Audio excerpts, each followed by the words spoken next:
ഇവിടുത്തെ പഞ്ചായത്തിന് കഴിഞ്ഞു എന്നുള്ളതാണ്.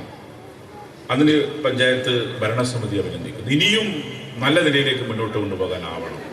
ഇതിനൊരു പ്രധാനപ്പെട്ട ഗൈഡൻസ് കൊടുത്തത് കേളപ്പൻ മെമ്മോറിയൽ യു പി സ്കൂളാണ്. ഞാൻ അവിടുത്തെ പ്ലാനറ്റോറിയത്തിൽ പോയി. പ്ലാനറ്റോറിയം വളരെ ബ്യൂട്ടിഫുള്ളായി ചെയ്യാൻ കഴിഞ്ഞു. ഏതാണ്ട് ലക്ഷക്കണക്കിന് രൂപ, 10 ലക്ഷത്തിനടുത്ത് രൂപ ചെലവാക്കാൻ കഴിഞ്ഞു. അത് എക്സ്പ്ലോർ ചെയ്യണം.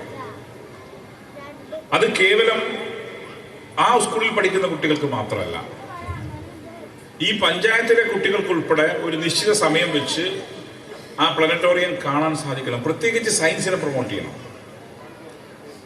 പലപ്പോഴും സയൻസിനെ പ്രൊമോട്ട് ചെയ്യാത്ത പ്രശ്നമാണ് നമ്മൾ നേരിടുന്നത്.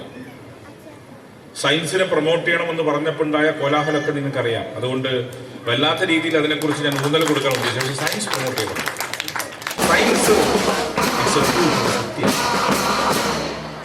ഇവിടെ ഇപ്പോൾ നിങ്ങൾ തയ്യാറാക്കിയ പ്ലാനറ്റോറിയം വളരെ ബ്യൂട്ടിഫുള്ളായി ചെയ്തിട്ടുണ്ട്. അത് കേവലം കേളപ്പൻ മെമ്മോറിയൽ സ്കൂളിന്റെ മാത്രമല്ല, ഇവിടുത്തെ ഈ പഞ്ചായത്തിലെ മുഴുവൻ കുട്ടികൾക്കും അവിടുത്തെ കുട്ടികളുടെ പഠനത്തെ ഡിസ്റ്റർബ് ചെയ്യാത്ത രീതിയിൽ കാണിക്കണം.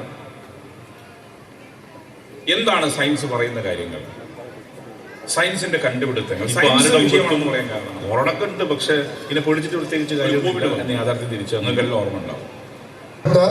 ഒരു ദിവസം ആളുകൾ പരസ്പരം മിണ്ടാണ്ടായി, മാസ്ക് ഇടാൻ തുടങ്ങി. ശില്പശാല അധ്യാപകർക്ക് കൊടുത്തു കഴിഞ്ഞു.